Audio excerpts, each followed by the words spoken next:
हरिओम, ओम आनंद ma'am, Om Shanti ma'am, ओम ज्ञान ma'am. आप सभी दर्शकों का हमारे चैनल पर स्वागत है। आज हम लोग बीएड थर्ड सेमेस्टर के अंतर्गत अपराधी बालक का अर्थ समझेंगे। जैसे साधारण ढंग से ही अगर इसका अर्थ हम लोग लगाएं, अपराधी बालक का मतलब उसका ऐसा व्यवहार जो मानवीय मूल्यों के विरुद्ध हो या अच्छे व्यक्ति के व्यवहार के विपरीत हो, तो उसे हम क्या मानते हैं? अपराध मानते हैं। अपराध का मतलब दूसरे के अधिकारों का हनन करना, दूसरे के संपत्ति का हनन करना भी अपराध कहलाता है। तो ये सामान्यतः बाल अपराध की बात हो रही, तो बाल अपराध के अंतर्गत 6 वर्ष से लेकर के 12 वर्ष तक की ही बात होती है। अगर आम तौर पर सामान्य अर्थ देखें तो लोग बाल अपराध को लगभग 18 वर्ष तक मानते हैं कि 6 वर्ष से लेकर के यानी बचपन से लेकर के लगभग 18 वर्ष तक की आयु के अंदर जो अपराध होने वाला है वो बाल अपराध माना जाता है। सामान्य भाषा में कह रहा हूँ।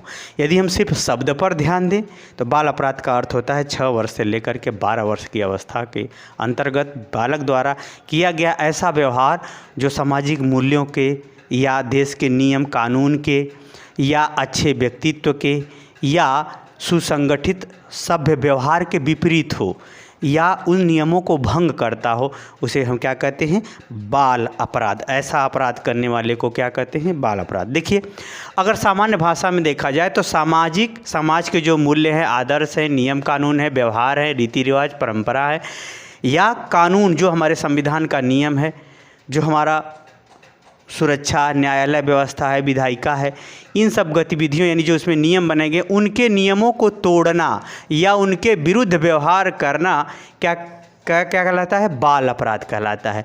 किस अवस्था तक? अगर वह 0 से लेकर के लगभग 12 यानी 6 वर्ष से लेकर के 12 वर्ष तक की अवस्था के बीच में किया गया है ऐसा कोई कार्य किसी बालक द्वारा, तो वो बाल अपराध की श्रेणी में आता है। जैसे चोरी करना, जेब कतरना, लड़ाई करना, हत्या कर देना, तम्बाकू खाना, शराब पीना, जुआ, आवारागर्दी करना, घूमना, दूसरे को प्रताड़ित करना, दूसरे को बेरहमी की तरह पीटना इत्यादि सब क्या आता है? बाल अपराध के अंतर्गत आता है। आइए इस सब का हम लोग डिटेल में थोड़ा सा चर्चा करते हैं। डिटेल में यदि हम चर्चा की बात करें तो इसका है बाल अपराध यानी वह बालक द्वारा ऐसा व्यवहार या क्रिया जो असामाजिक हो यानी समाज के अनुसार न हो या समाज उस व्यवहार को स्वीकार न करता हो, जिसके कारण से उस बालक के ऊपर या उस बालक के व्यवहार को नियंत्रित करने के लिए कानूनी कार्रवाई करने की आवश्यकता आ पड़े, तो उसे हम अपराधी बालक मानते हैं। उसे हम क्या मानते हैं? अपराधी बालक मानते हैं। यानी जो समाज या नियम कानून, समाज का या कानून का जो नियम तोड़ेगा वह अपराधी बालक माना जाएगा। तो आप समझ गए होंगे, वह बालक द्वारा ऐसा व्यवहार या क्रिया जो समाज के अनुसार न हो यानी असामाजिक व्यवहार हो या समाज उसे स्वीकार न करता हो, जिसके कारण से उसके ऊपर या उसके नियंत्रित करने के लिए कानूनी कार्रवाई की आवश्यकता आ पड़े, उसे हम क्या कहते हैं? बाल अपराधी कहते हैं। और थोड़ा सा दूसरे अर्थों में अगर हम देखें तो ऐसा व्यवहार जो क्षमा न किया जा सके, ऐसा व्यवहार जिससे बालक के ऊपर दया न किया जा सके, या ऐसा व्यवहार जो बालक ने अपने आप को या अपने गलती को सुधारने का कोई अवसर ही न देता हो, ऐसे जो व्यवहार किए जाते हैं बालक के द्वारा, ये सभी बाल अपराध की श्रेणी में आते हैं। थोड़ा सा अभी ये अर्थ बताया, आप थोड़ा सा डिटेल में अर्थ पढ़िए थोड़ा सा। अब बीएड के स्तर से ये सब तो अर्थ सामान्यतः किसी भी सिलेबस में होगा, किसी भी स्तर पर होगा, तो ये सब सामान्यतः रूप से बताया ही जाता है। अब आइए डिटेल में अर्थ पढ़ते हैं। ऐसा बालक जो असंगत यानी अकेले में रहता हो, असंगत का मतलब किसी के साथ में न रहता बल्कि नैरो माइंडेड हो, वो मानसिक रूप से कुंठित हो, अवसाद में ग्रसित हो, ऐसे भी आप कह सकते हैं। असंगत हो या कुसंगत हो यानी वो गलत संगत में पड़ गया हो, या ऐसा बालक जो पढ़ा लिखा न हो, पढ़ा लिखा अशिक्षा हो, उसको पर्याप्त शिक्षा न हो। आगे है कुशल संवेगों का अभाव, ऐसा बालक जिसके गलत संवेगों यानी नकारात्मक संवेग, क्रोध, काम, लोभ, ईर्ष्या और ये सब गलत संवेग इस प्रकार बढ़ गए हों जिसके कारण से वो गलत व्यवहार कर देता हो या गलत व्यवहार उससे होता हो। संस्कार यानी माता पिता द्वारा उचित संस्कार उचित व्यवहार न किया जाना, घर में कलह कलेश इत्यादि मचा होने के कारण से भी ऐसा बालक व्यवहार कर बैठता है, जिसके कारण से वो अपराध की श्रेणी में आ जाता है। समाज में भी जैसे होता है जाति व्यवस्था, तो जाति में कोई न्याय अन्याय नहीं देखता है। जातिवाद करने वाले निशाचर ये नहीं देखते हैं कि क्या न्याय है क्या उचित है, ये नहीं देखते हैं। वो अपना पक्ष देखते हैं कि हमारी बड़ी जाति है तो हमारी वाली होनी चाहिए।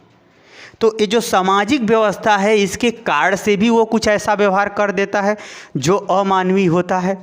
या सरकार, जैसे सरकार आपसे नौकरी मांगे तो लाठी चलाए, तो ऐसे समय में वो हो सकता है किसी मंत्री या को गोली भी मार सकता है, तुरंत वो बाल अपराध की श्रेणी में आ जाएगा।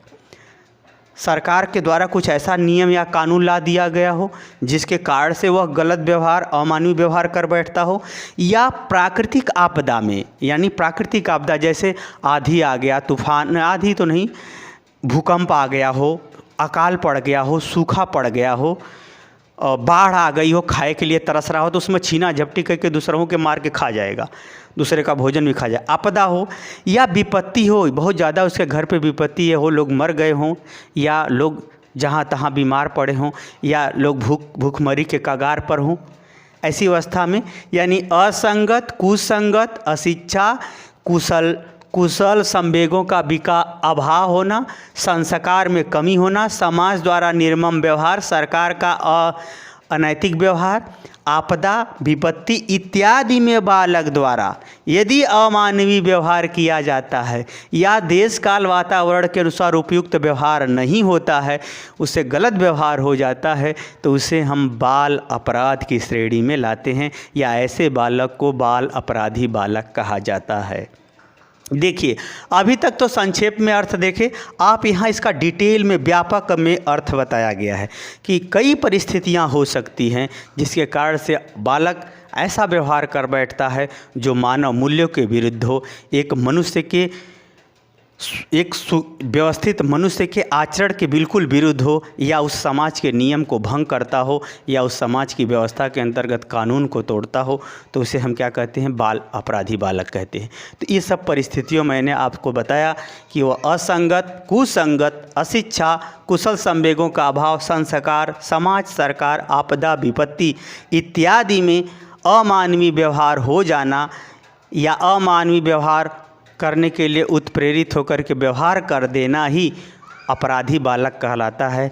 ऐसा अपराध करने वाले को बाल अपराध इस उम्र में यानी 6 से 12 वर्ष की उम्र में करने वाला या अपराधी वाला व्यवहार बाल अपराध की श्रेणी में आता है। तो मुझे उम्मीद है कि अपराधी बालक का अर्थ आप अच्छे से समझ गए होंगे।